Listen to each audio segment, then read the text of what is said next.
Welcome to the Real Estate of Things podcast. I'm your host, Josh Craig, COO of Lima One Capital, and I'm your guest host, actually. So for all of you avid listeners out there looking for Dalton, don't turn me off just yet. We've got a great episode for you today, and don't worry, I'm just here for a guest one-time spot. Dalton will be back next episode. So today it's my distinct honor to share my guest podcast with one of the most respected and connected and genuinely great people in the entire investment banking and home building industry, Margaret Whelan, CEO of Whelan Advisory and Capital Markets. So welcome to the Real Estate of Things podcast, Margaret.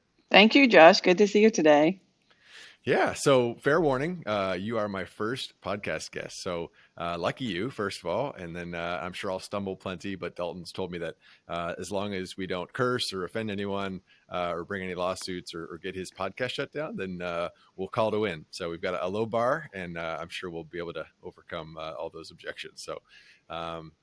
So we've known each other for, I was reflecting coming in this morning, we've known each other for about 6 or 7 years, but typically we only get a chance to catch up on stage at a panel or in a hallway at a conference. So I'm excited to get to spend a few minutes with you today chatting about this explosive home building industry and the craziest of times we're in, just share some perspective for our listeners. And when I was thinking about interesting guests to join me here, you immediately came to mind. You bring such a unique perspective from seeing all sides of the industry in your work with growing home builders and large flippers and aggregators and how those operators interact with the capital markets and Wall Street. So just a really cool perspective.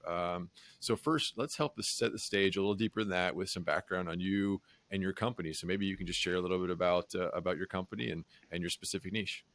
Sure. Thank you, Josh. And thanks to Dalton and the team for including me as your first guest speaker on the podcast. So my background is that I have been an investment banker working on Wall Street, representing construction and real estate companies for my whole career now, which is nearly 3 decades. I had been at UBS for over 10 years, then at JP Morgan for about 8 years. And in 2014, I started my own business, Whelan Advisory Capital Markets. And the goal was to offer a higher level of service to a smaller group of clients. Because what happens when you work at the big investment banks is that you're more focused on volume versus actually success on behalf of the client. And I had a goal, really a vision for the business was very different to anything that I was seeing because I like my clients so much and I love the business. And it's, I appreciate that you use the word interesting to describe what I do because one of the things I screen for with my clients is if the business is interesting to me. So because of that, we split our time almost evenly in representing either construction companies or home builders. We only work on the sell side or the operator side. We don't work for buyers or investors. And then we also split our time almost evenly between raising capital versus representing a company that's ready to sell. Got it. Very, very interesting. So you shared a little bit about your past lives, but I'm always interested to hear the story of how people either got started in real estate, how they chose it, or how it chose them. So, what led you down the path to get in initially? It's something I haven't thought about for a long time. But when I started my career in 1994, I graduated from University College of Dublin in Ireland, and I was recruited by Merrill Lynch to come over and do essentially a training program, I guess, within the investment bank. And I worked for a team that was focused on oil and gas. And all of the senior executives on the team, the bankers and the analysts, had PhDs in geology, which is something that I didn't have and I wasn't interested in. And then over the next couple of years, I moved into working on the home building and construction team, which was something that was super interesting to me. I think in part because as an immigrant to the U.S., the opportunity for home ownership was attractive to me, and then being a part of the whole cycle of that. And the opportunities in the U.S., I think, for women and women in construction and finance are greater than they are in Europe as well. So all of that came together. And then there are several times over the course of my career where my industry choice was questioned, in particular going into Y2K. Josh, you're probably way too young to remember Y2K, but everyone decided that you're probably in high school, everyone on Wall Street decided that they should go to Silicon Valley or go and work for a tech company, and everything had to be tech related. And there were lots of home building executives jumping ship, home building investment bankers, construction bankers jumping ship to go to California. and make their fortunes on the tech side of the industry. And of course, none of it worked. Nothing has really evolved, unfortunately, in the housing and residential real estate world in terms of leveraging technology. So a lot of people then did what they call B2B, which is back to banking, or B2C, which is back to consulting. And I wrote it out. I stayed.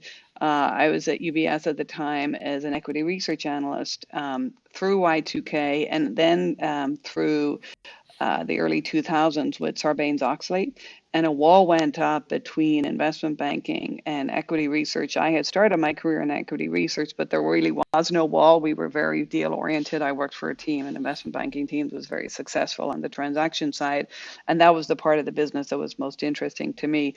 So as a wall went up between research and banking, I decided to jump from UBS to JP Morgan as a managing director, same Rolodex, same clients, but with a slightly different job description.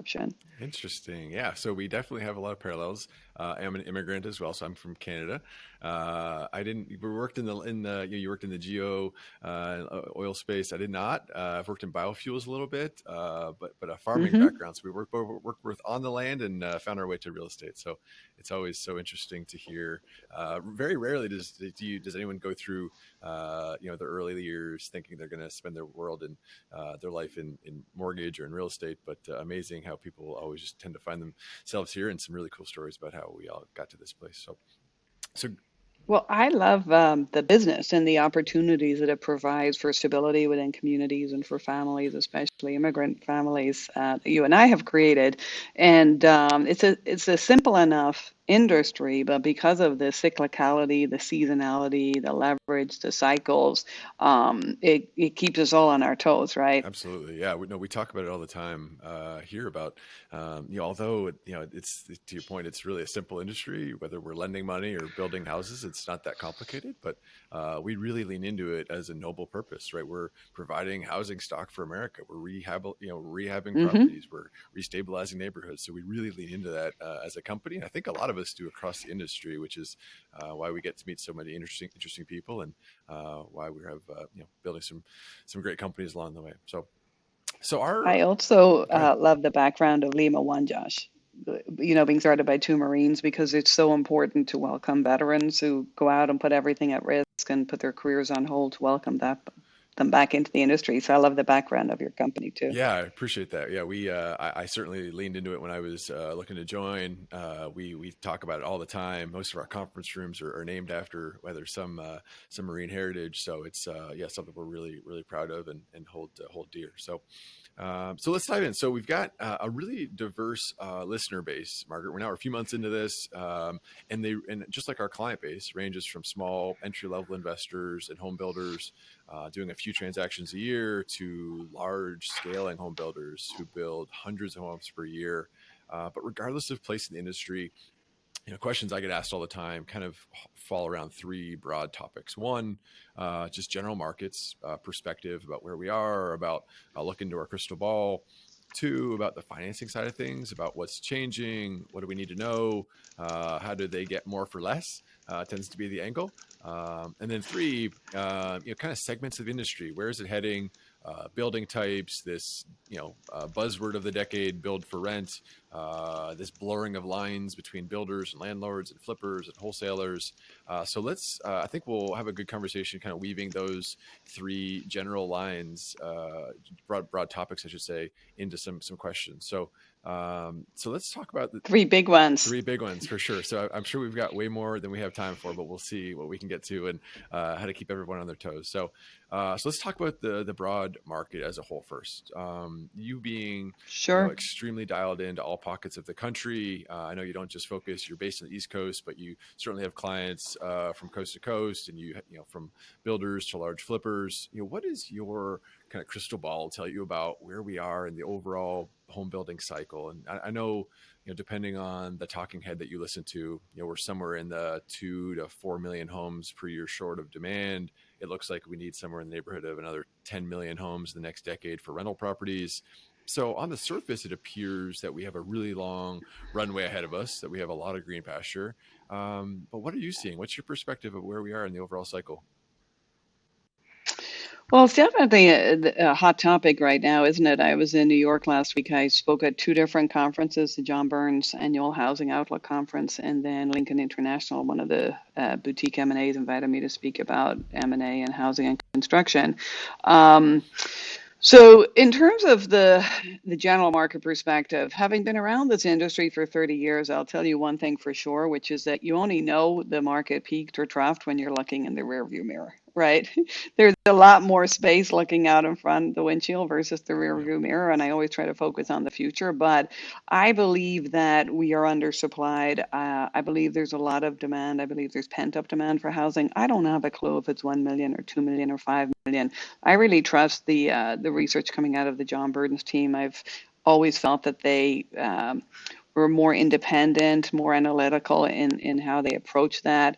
And some of the trends that they referenced at their conference last week, for example, were the fact that even though we know mortgage rates are going to go up, and that's definitely going to put a squeeze on affordability because monthly payments will spike even off a low base as rates go up, that there's still very wealthy millennials in the market right now for housing, some of whom would be buying their first home, but it's not a typical first home purchase, meaning that it'd be a smaller or less expensive home in the suburbs, because a lot of these individuals have been able to save over the last couple of years. They haven't been going out as much, they haven't been traveling, they haven't been having big weddings. Um, they're able to work from places that they wouldn't have worked from before because of the trend towards work from home, which seems to be permanent. And then also because a lot of student housing or student loans have been forgiven. And so I think that you have a lot of affluent consumers coming into the market. There was definitely a slowdown in immigration because of COVID, but we just saw this week international borders are starting to open up Mhm. again. And for folks like you and I who are educated overseas but came to the US for opportunity, we know there's pent up demand, and those tend to be affluent, educated individuals coming into the housing market. So I feel like as far as we can see, there's very little inventory. There's a lot of demand. There are natural supply constraints that we probably haven't experienced to this degree before, whether it's volatility and availability of construction materials, sticks and bricks, whether it's the aging and graying of the U.S. labor pool for construction, which is a whole topic on its own. But that is limiting supply. The second part of your question after my views on the general market was about financing. Financing, of course, is super attractive right now. And it's not just the fact that rates are so low and spreads are tightening and home values are going up, and all of that is leading to really record advance rates on debt, whether it's equity or debt, but the availability of the capital is higher than it's ever been before. We've also seen the U.S. housing market emerge as a bright spot in the global economy over the last 2 years, and that has encouraged a lot of capital come in from Asia. For example, we worked with a large builder in Texas over the last 18 months, announced a transaction in July this year. They were acquired, a $500 million transaction by Daiwa House, one of the largest real Mhm. estate companies in Japan, which has a significantly lower cost of capital than we do as a housing company publicly listed in Tokyo, but also as a borrower in Japan, where rates are even lower than they are here in the US. So the financing is there, the advance rates are higher. That often can lead to risk in the market over consumption bubbles, but we're not seeing it as of yet. And then your third question was around build to rent. We'll get into builder rent. I think you just hit on a bunch of interesting Mm-hmm. topics. One, the affordability concern is real, right? I think not only if, as interest rates start to tick up, home price appreciation can only go so much further north. What is that going to mean? That's a really interesting topic that we could debate for a long time. The point you just made about risk is something that we talk about a lot as a lender. When you see this insatiable demand for our loans, for volume, you see some lenders starting to make some questionable decisions. I think we saw this movie play out in 2005, six, leading into 7 and 8 meltdown. I don't think we're anywhere near that yet. Don't get me wrong. I don't want to create any crazy Yeah. headlines, but you see the same type of decisions being made about how do we differentiate ourselves, and there's only so many things you can do. So we feel that is a real risk to the industry is lenders get out of control and make some decisions they wouldn't otherwise make. So on the Go ahead. But the thing about it is that even if the lenders go crazy and didn't learn from the last downturn, it doesn't matter because it's so hard to finish a lot right now, to develop dirt, get it entitled, get it through the process so you can build on it. Then you can't find sticks and bricks and you can't find labor. So there's a natural constraint on the supply side Good versus point. demand. Yeah. So, I mean, how do you see that imbalance shaking out? Like, what does the next 12, 24 months look like? Are we able to, I think you've seen from a starts and permits, things are ticking up, have been trending the right direction for the last year or so. Do you see kind of a leveling out of starts, or is still this kind of up and to the right, as builders try to catch up from that, where they were left off for the last few years? I definitely think starts are a lead indicator, right, by about 6 months of demand. And I definitely think we're going to see starts continue to grow over the next couple of years. There's no reason to believe that we won't. Yeah. Yep.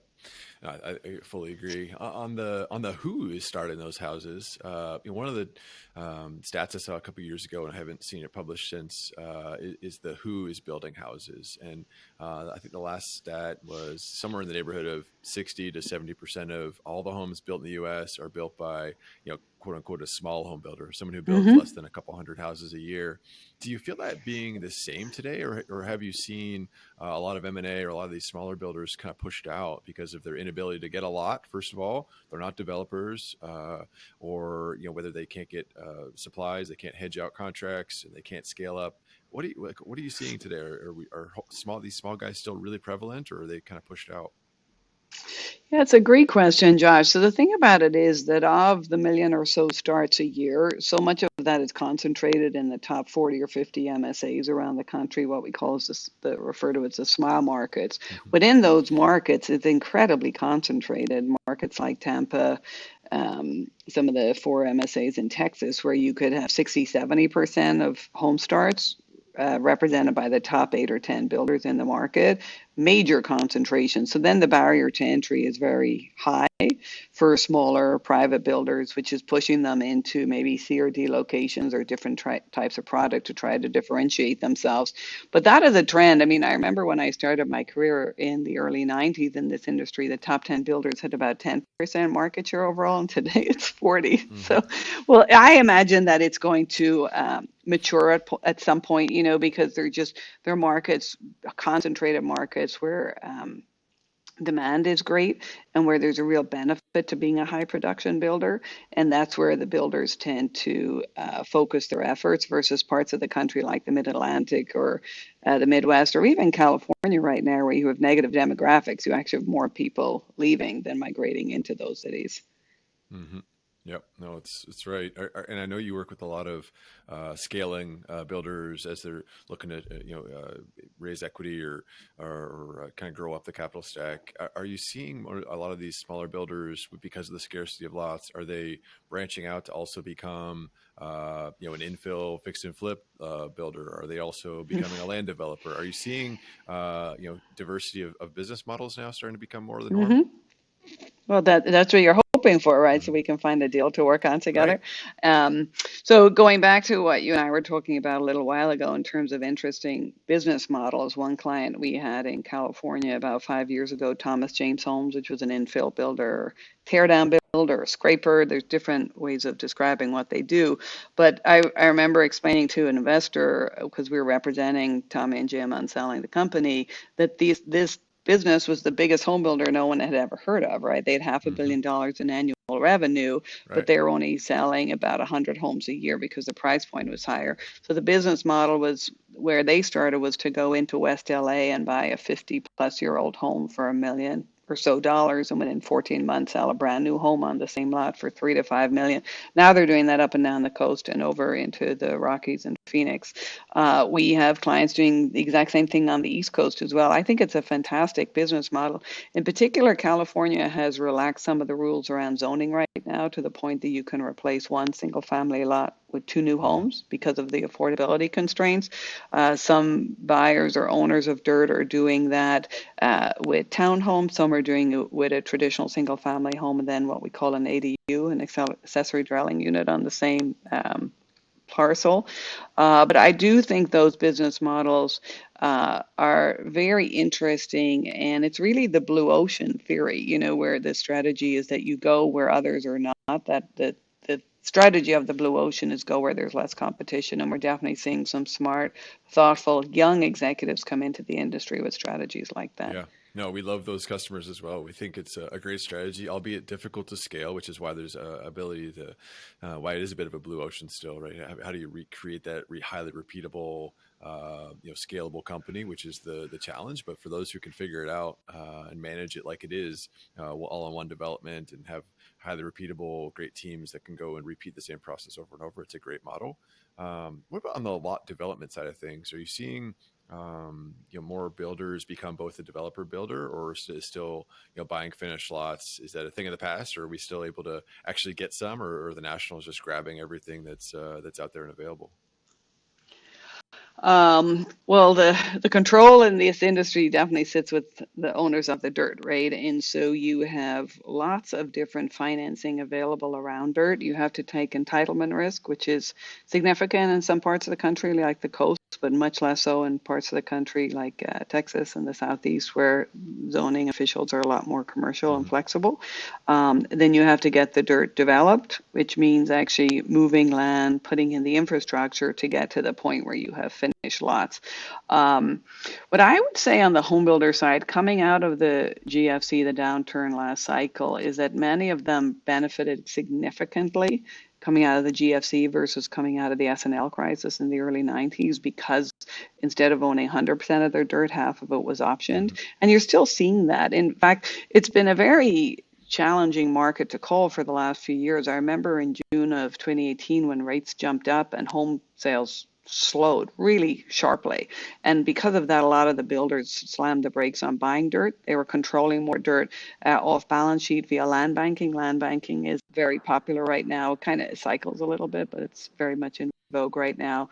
Um, so we're definitely seeing the trend towards off balance sheet seller financing of dirt.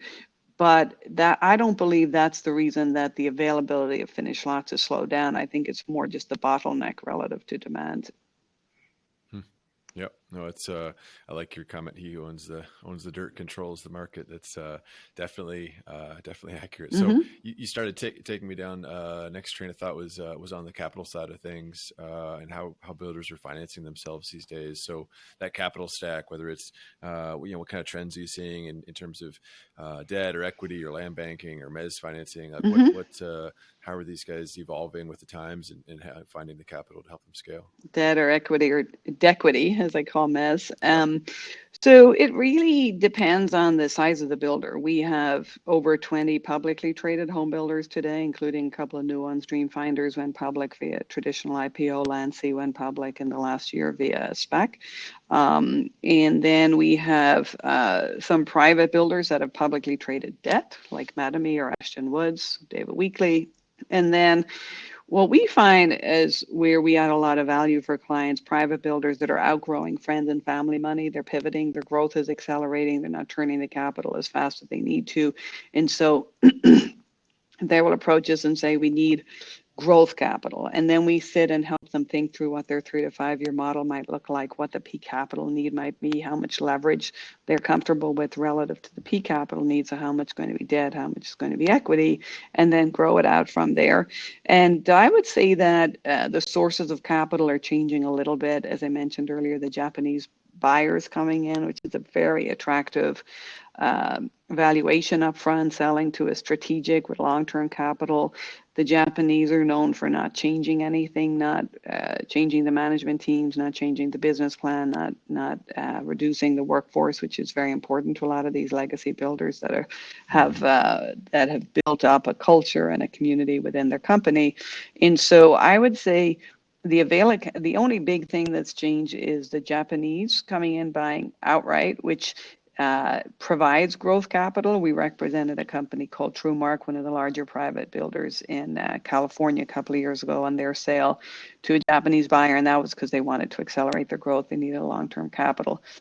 And then separately, land banking. We actually worked for two different teams over the last year, Satanta Development Company and Land Strategies Management, to introduce them to providers of debt that they would then use to lend to the home builders in a land banking format. Got it.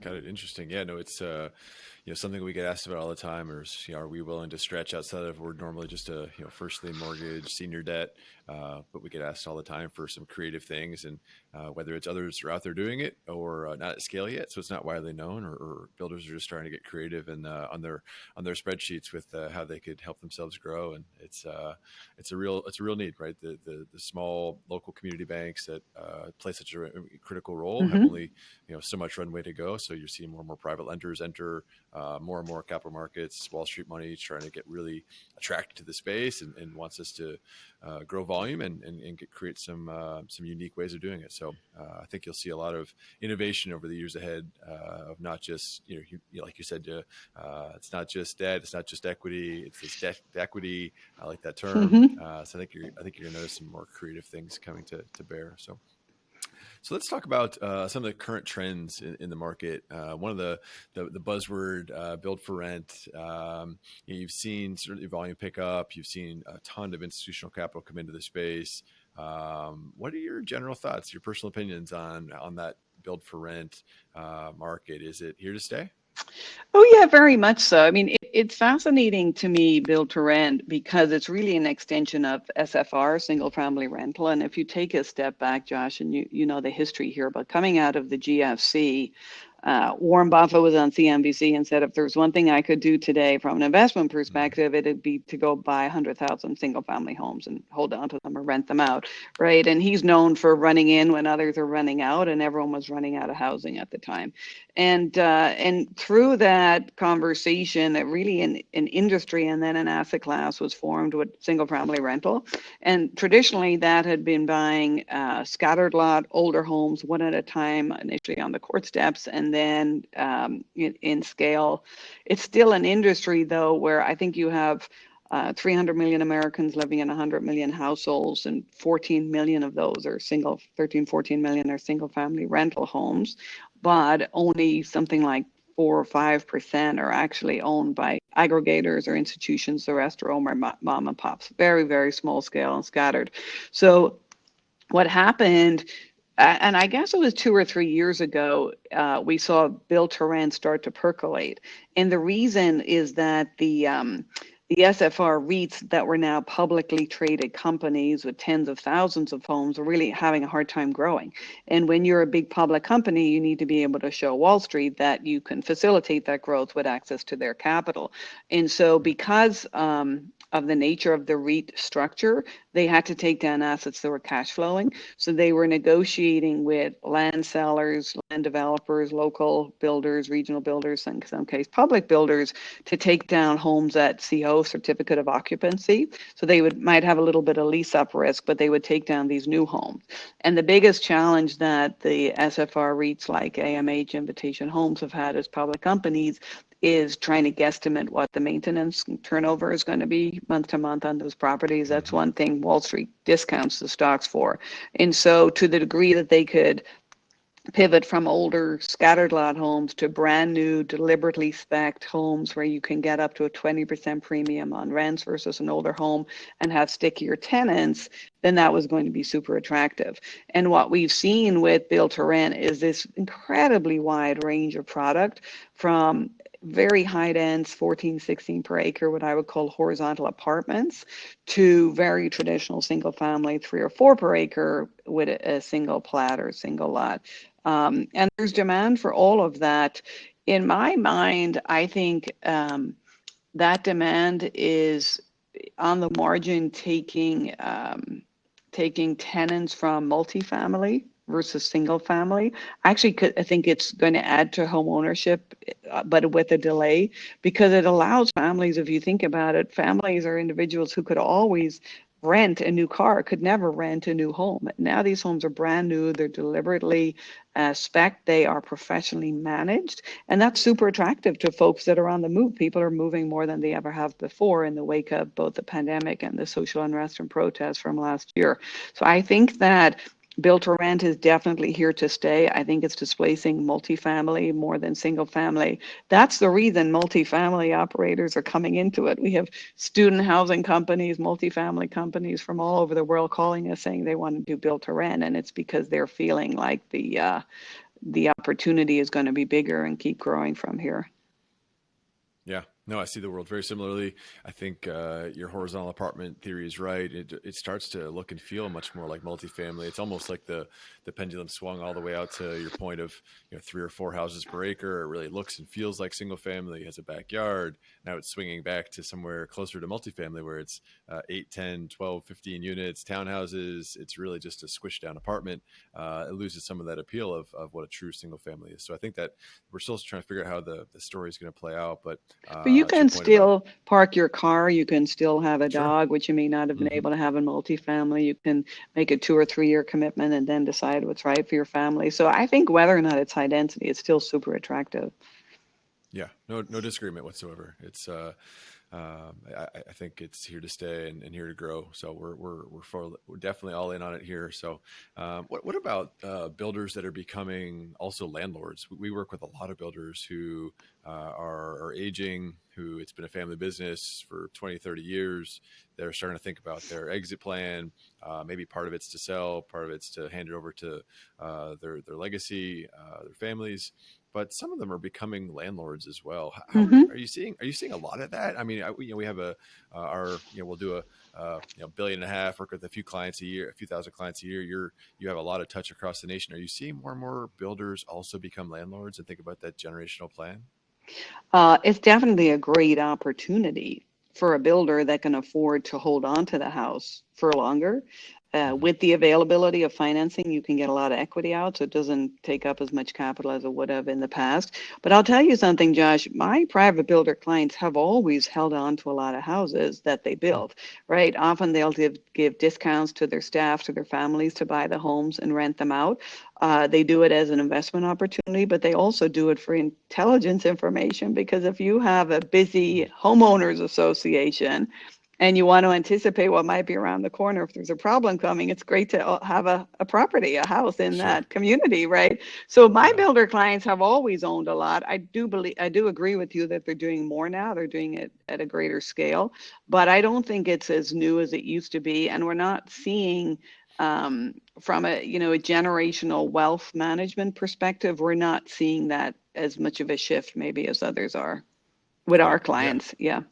Yeah, interesting. Good perspective. What about modular construction? How does this fit into the grand scheme? Whether it's to reduce waste, become more efficient, to build faster. Hmm.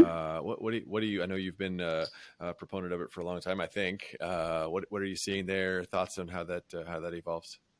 Well, I mean, if we take a step back, the opportunity for change and digitization of housing, residential construction in the U.S. is absolutely endless. There's so much of it. Think about the home that you live in today, Josh, versus the iPhone you use or the car you drive.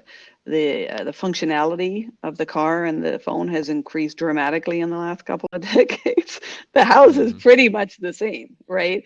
And the Sure. Yeah. construction process, in terms of if you look at how cars are built today with robots versus how they were built in the past, phones and everything else, the construction process for homes is the same way today in the US as it was when Noah was building his ark. When the McKinsey Institute came out with their report about 5 years ago called the path to productivity in residential real estate, they put U.S. housing at the bottom of the fourth quartile for productivity behind farming and agriculture, right? Wow. That's pretty embarrassing as an industry. There's so much opportunity to improve that. I'll tell you at a social level, there's so much focus on ESG right now. It's incredibly disappointing to me that every time I go out to tour with a client, and I love the business, I love getting out on the job sites, I love the smell of the lumber and the sawdust, but you go out to a job site and there's a big dumpster in front of every house. And the Hmm. National Framing Council has estimated that a third of the materials, the sticks and bricks that are purchased in a house for each house, end up in the dumpster, right? And sticks and bricks are half the cost of building a home, and the consumer ultimately is paying for that. So it's a substantial opportunity to improve efficiency and reduce waste that I think more sophisticated consumers or more ESG friendly consumers are going to start demanding or rewarding builders that offer that to them, that offer ZNE, zero net energy ready homes or net energy homes, lower her scores. I think all of that is going to be a focus and a differentiator for some of the builders. Meritage, for example, one of the big publics, does a great job of that already, but others like Pulte are trying to catch up. So the process needs to improve. When you say modular, that word has different meanings to different people in the industry and in fact around the world as well. But in my mind, if you were to get a real disruptor in our industry, it would be somebody that has a model similar to an Amazon or an Uber or Netflix or Airbnb, where they go direct to the consumer. So if you had a Tesla of housing, if you had a magnificent good, better, best product that the consumer could order direct online, skip through all the traditional sales process and have delivered to their home a couple of months later, or even a couple of weeks, a couple of days later, I think that would be a huge disruptor to housing on a local and a regional basis. Clayton Homes is doing it to some degree. You know, Clayton has historically been a modular company, will be a home manufacturer that has bought several stick builders in the last few years, last decade or so. I do think I've spent a lot of time in Japan over the last couple of decades in my career. When I was at UBS, I was global head of housing, so I would go over to Asia a lot, and the way they build homes is significantly more efficient than the way we build them here, and safer too, by the way. And so I think that I think there's so much room for improvement. I don't know what the catalyst is going to be. It's frustrating to me that it hasn't started already. Unfortunately, we had some really spectacular blow-ups recently, like Katerra, for example. You know, I mean, it's one thing to to fail in an industry that changes dramatically, that right, the business slows, the tide goes out, and it really magnifies the risk. But this is an industry where there's so much growth available. So to fail at that level, to write off so much capital in a growing industry, really underscored how they had no idea what the heck they were doing, unfortunately. Which is not to say that other folks won't be more successful at it. I do believe that they will. We represented a company called Commodore Corporation earlier this year, a manufacturer of modular homes out of the Midwest. They've got 6 factories. We represented them under sale to Cavco, which was one of the larger publicly traded companies. And Cavco and Skyline Champion, their peers, are doing a really good job of bringing more affordable product to the market. These ADUs we talked about earlier, especially for the West Coast, where the zoning density is improving. So I hope that there's going to be a disruptor. I'd love to see Valor Equity or one of these guys, the original investors in Tesla, come into housing. Yeah, no, that would be very interesting. Your point is not wrong at all, right? We're so archaic in how we build houses today. Still, it's ripe for disruption. But what that catalyst will be, it's almost the iPhone Steve Jobs approach. You know, they didn't. No one knew they needed an iPhone until they had one, right? Until you could never live without one. So that's there's still such a bad stigma around it for some reason. If someone mentions that they live in a modular house, it's like, oh, it's taboo thing of how dare you? So we got to get rid of that and figure out what's going to be the driver. Built to rent, like rental homes were considered taboo until people realized it's actually very smart to park your family for a couple of years, make sure you like the neighborhood and the community and the school before you make a big investment. Right. Yeah, I love your idea. Someone needs to call Musk and get him in here to disrupt the industry and see where that takes us. So I'll leave that to you to make that call. I was talking to the Wall Street Journal a couple of weeks ago because they're writing an article about Icon out of Austin, Texas, which is one of these 3D printing housing companies. And they had paired up with Lennar to build 100 houses in a community, which is fascinating to me. I think it's going to be very interesting to see how that plays out. I've been around the 3D printing for housing for years now. A lot of those companies were born in Chattanooga, Tennessee. So I've been out to see them several times. And I do have a real passion for this as a professional in the industry and a parent of 4 young children. I'd really love to see our industry focus more on waste management. Yeah, no, it's smart. So on the last question about general trends, you mentioned 3D printing, steel construction. Anything you're noticing there kind of taking off as maybe a next thing to watch, or for people to get interested in and help think about differentiation of their business models? Well, air quality is pretty important. Over the last 2 years with COVID, right?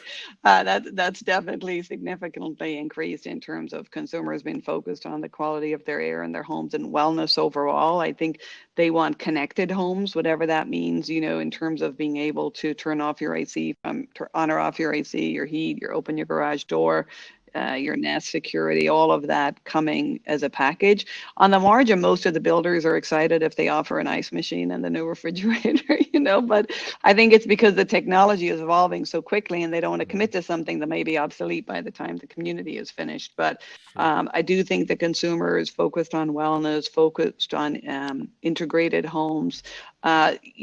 Before the pandemic and the protests in early 2020, you had a lot of trends with homes being destroyed by natural disasters like flooding, seismic issues on the West Coast, fires on the West Coast, and a lot of homes been destroyed because of that, which is why Hmm. steel and some of these more durable products are more popular in the manufacturing process right now. Yeah. Yeah. True.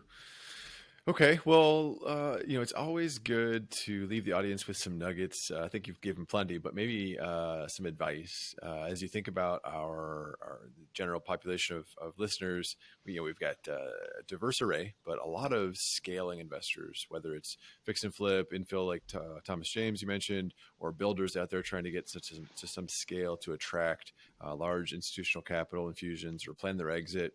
What kind of advice do you want to leave them? Things to do, not to do, how to best position themselves? Any Hmm. general put you on the spot? Any kind of nuggets of advice come to mind? Well, one thing I've noticed about companies that are successful versus not, and I remember having this conversation with the management of Katerra a couple of years ago, and they didn't really listen to me. But we all have to focus, right? You can't boil the ocean. Don't try to be all things to all people. Just pick one or two strategies, one or two markets, and get it right, and then build on that.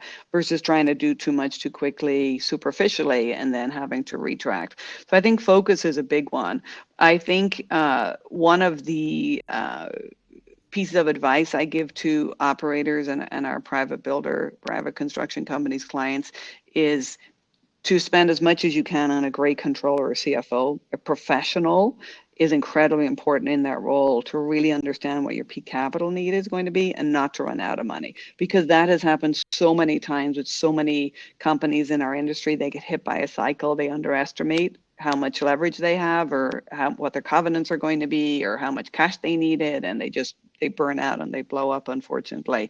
So a great finance controller. I also recommend investing in an independent auditor as early as the company can afford. The reason is because there are a lot of great auditing firms, not just the bigger, well-known firms, but even smaller regional firms that can really help you think through best practices as a builder or construction company, that can help you think about what your EBITDA is, what should be in there, what should not be in there, because that is the data point that most buyers or investors are going to focus on more than anything else. I'm sure from your perspective as a lender, Josh, having audited financials is going to give you more security in the investment opportunity with that client and probably give them more leverage. So I guess those would be focus, great finance acumen, and independent auditor. They'd be my three tips. Great tips. Yeah. As a lender, I certainly appreciate all of those. And if the seats were turned, I think I'd probably say most of the same. I think focus is really critical to my some of my questions. You can see where my head was at. Think about a Mm-hmm. lot of builders are diversifying or becoming more than out of their maybe getting over their skis a little bit in terms of whether it's just speed of growth, whether it's diversity of business model. We see people getting out of their wheelhouse, and it shows. But yeah, people come with a button-up business plan, and financials is would speak volumes to how seriously you take your business and how seriously we should take you and help you. So, well, Margaret, I think we could probably go on for a few hours, but we've accomplished our mission. I hope. I don't think we offended anyone. I don't think we'll get the podcast shut down. So we'll leave it in good hands for Dalton to pick up next time. And I really appreciate you taking the time to share some insights with us. And I look forward to seeing you on the conference circuit again here soon. Yeah, likewise. Thank you very much for the opportunity. Good to see you, Josh. Great. Well, thanks for listening, everyone, and we'll see everybody soon. Take care.